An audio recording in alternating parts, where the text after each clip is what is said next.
신기하게도 1년에 그 많은 공휴일과 기념일이 있는데요. 그런데 그 날들 중에서 좀 무게 있게 다루는 날들 중에서 바로 오늘 마더스 데이가 있습니다. 그만큼 그 엄마의 존재가 크다는 이야기가 되겠죠. 쉽게 비교해 볼 수 있는 것이 Father's Day는 흐지부지한 것 같아요.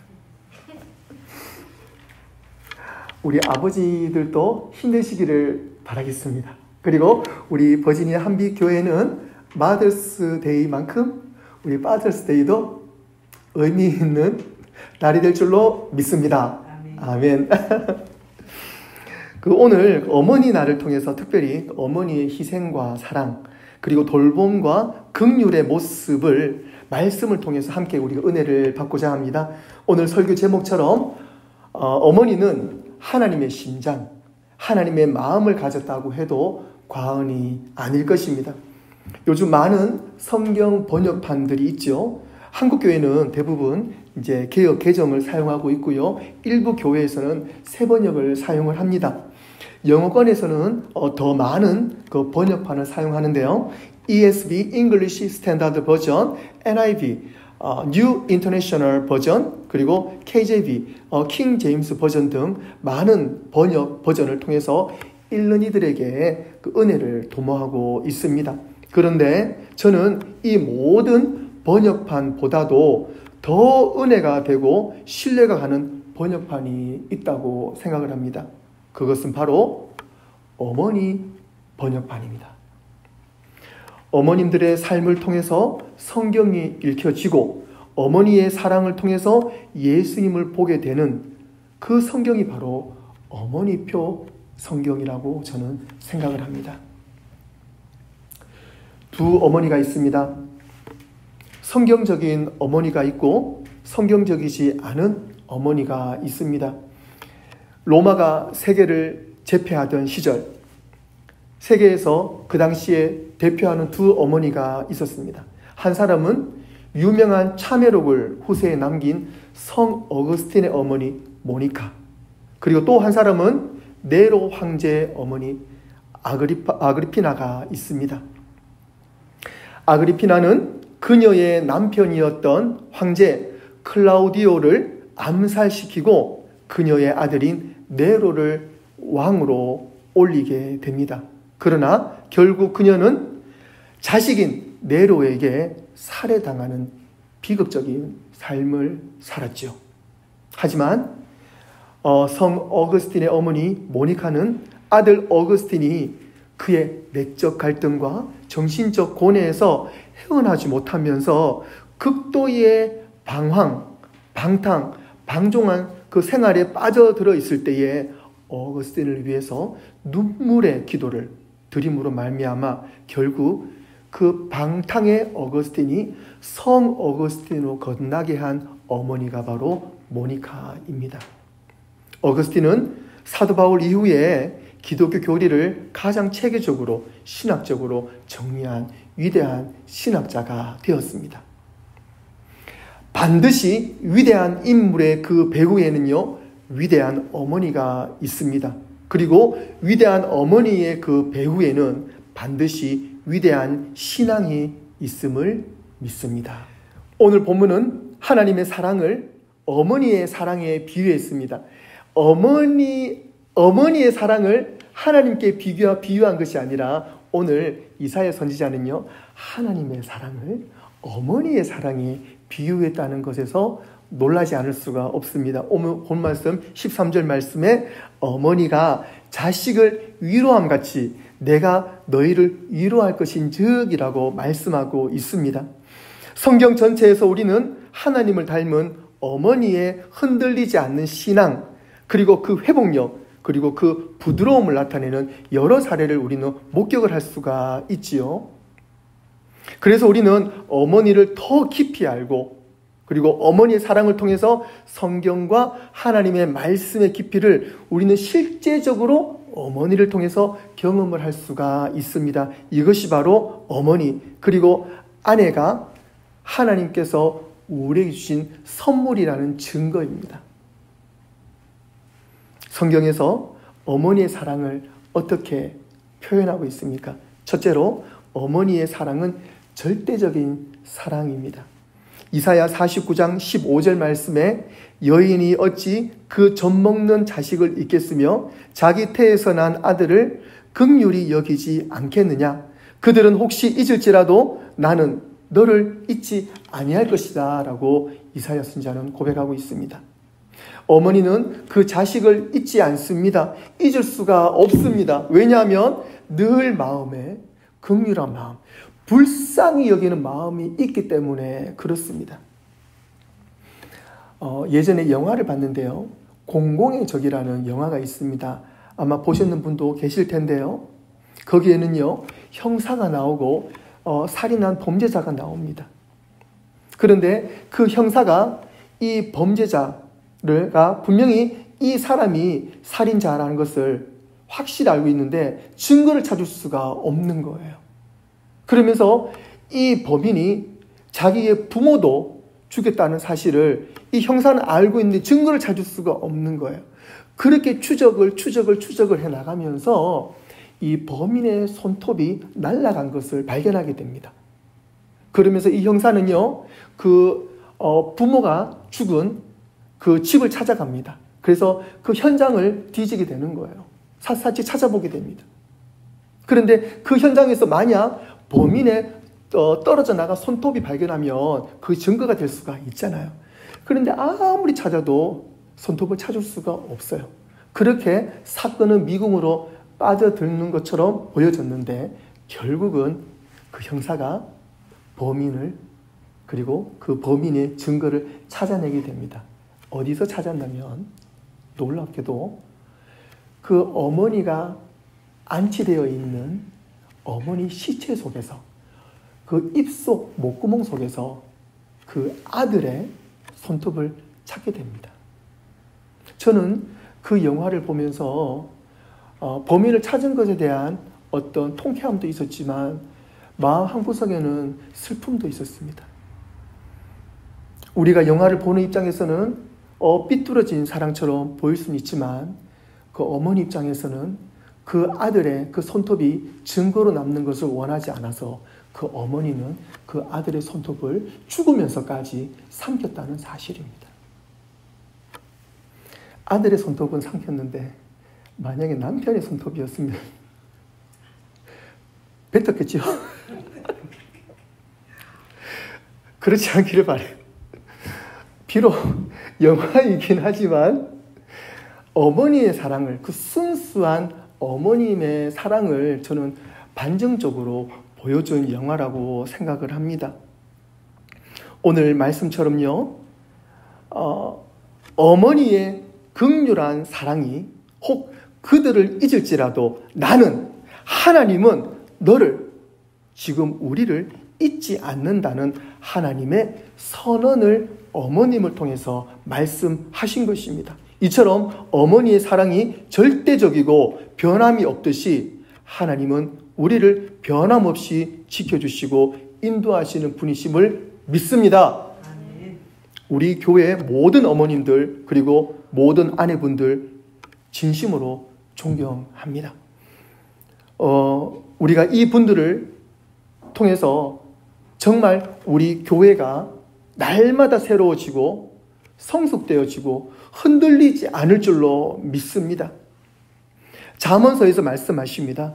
잠언 31장 25절 30절의 말씀인데 현대인의 성경으로 이해하기 쉽도록 한번 제가 읽어드리겠습니다. 지금 그녀 속에는요, 어머님과 아내라고 보시면 되겠습니다. 그녀는 능력과 품위가 있고 앞날을 걱정하지 않으며 말을 지혜롭고 친절하게 하고 자기 집안일을 잘 보살피며 놀고 먹지 않습니다. 그 자녀들은 자기 어머니를 고맙게 생각하며 그 남편도 그녀에게 세상에서 훌륭한 여성들이 많이 있지만 당신은 그 중에서도 가장 위대한 여성이요 라고 칭찬합니다. 고운 것도 거짓되고 아름다운 것도 헛되지만 두려운 마음으로 여호와를 섬기는 여성은, 우리 어머님들은, 우리 아내들은 칭찬을 받을 것입니다. 할렐루야. 아멘. 우리 한빛교회 모든 어머님들, 우리 아내분들은 오늘 잠언서에서 말씀하고 있는, 잠언 기자가 말씀하시고 있는 이 여인인 줄로 저는 분명히 믿고 확신합니다. 잠언 기자는 어머님의 그 아름다움은 여호와를 경외하는 것에서 시작되며 그녀의 아름다움은 지혜를 통해서 집안이 평안하다고 말씀하셨습니다. 누가복음 15장에는요, 탕자의 비유 이야기가 나옵니다. 유산을 뜯어내듯이 받아서 가족을 떠난 아들을 변함없이 기다리며 만신창이가 된 아들을 사랑과 용서로 받으며 그 아들을 위해서 잔치까지 열었던 그 아버지의 마음, 바로 하나님의 마음이며, 그 기다림과 용서는 어머니의 사랑을 표현하는 부분이기도 합니다. 용서가 없이는, 희생이 없이는 온전한 가정을 이룰 수가 없습니다. 예수님이 무조건적으로 희생하셔서 우리를 살리신 것처럼 우리 어머님의 희생이 우리 가족을 살리고 하나 되게 하는 힘이 있다는 말씀입니다. 두 번째로, 우리 어머니는요, 경건하고 지혜롭습니다. 이것이 바로 어머니의 파워입니다. 모세 어머니 요게벳의 이야기를 우리는 잘 알고 있습니다. 요게벳은 믿음의 사람이었기 때문에 용기와 지혜를 가지고 모세를 키울 수가 있었습니다. 우리가 아는 이야기지만 제가 간략하게 말씀을 드립니다. 요셉이 죽고 난 다음 그를 모르는 파라오, 성경에서는 바로라고 되어 있죠. 이 파라오가 히브리인들을 숙청 다 이제 죽이기 위해서 지시합니다. 그럴 때에 그 아들을 살리기 위해서 이 요게벳은 작은 광주리를 만듭니다. 그런데 광주리 만들어서 그 강에 띄우죠. 그런데 그냥 광주를 만든 것이 아니라 그 지대에는 악어들이 많이 살고 있었어요. 그런데 그 악어들이 갈대를 물지 않는다는 것을 알았기 때문에 갈대를 엮어서 바구니를 만듭니다. 그리고 그 바구니에 역청과 송진을 발라서 물이 새지 않게끔 했고요. 그러고 난 다음에 거기에 모세를 넣어서 모세를 강에 띄우게 됩니다. 그리고 딸 미리암을 함께 지켜보게 하지요. 그래서 파라오의 딸이 그 광주리를 보고는 그것을 건져내고 양 아들로 삼게 됩니다. 그래서 이름이요, 강에서 건져내었다라는 뜻에서 모세가 되는 것입니다. 하지만 그 공주는요, 나이도 어렸지만 젖을 줄 수가 없어가지고 유모를 찾는데 그 미리암이 마침 거기에 가서 그 공주에게 좋은 유모가 있다라고 말을 하면서 진짜 어머니인 요게벳을 그 모세에게 붙이고 그리고 키우게 됩니다.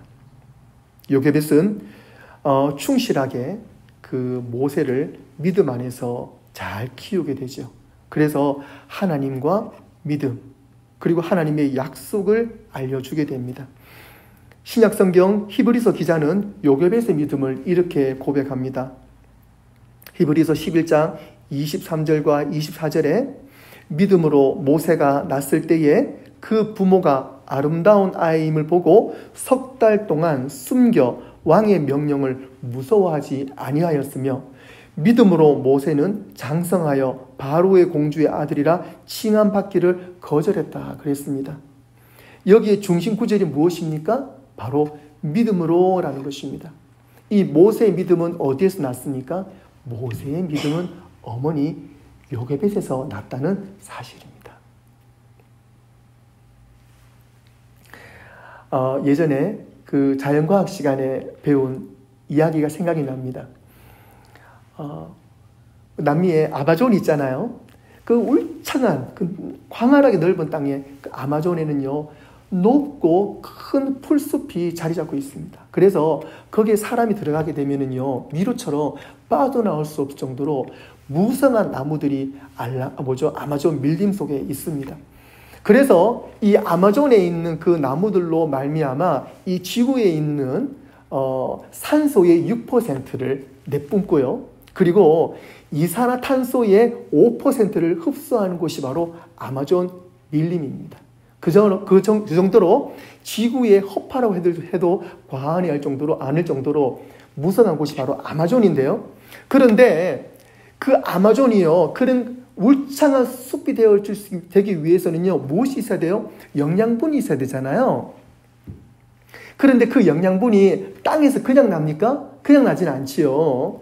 분명히 땅에 영양분이 있어야 되는데 그 영양분을 만드는 핵심적인 요소가 바로 인이라는 요소입니다.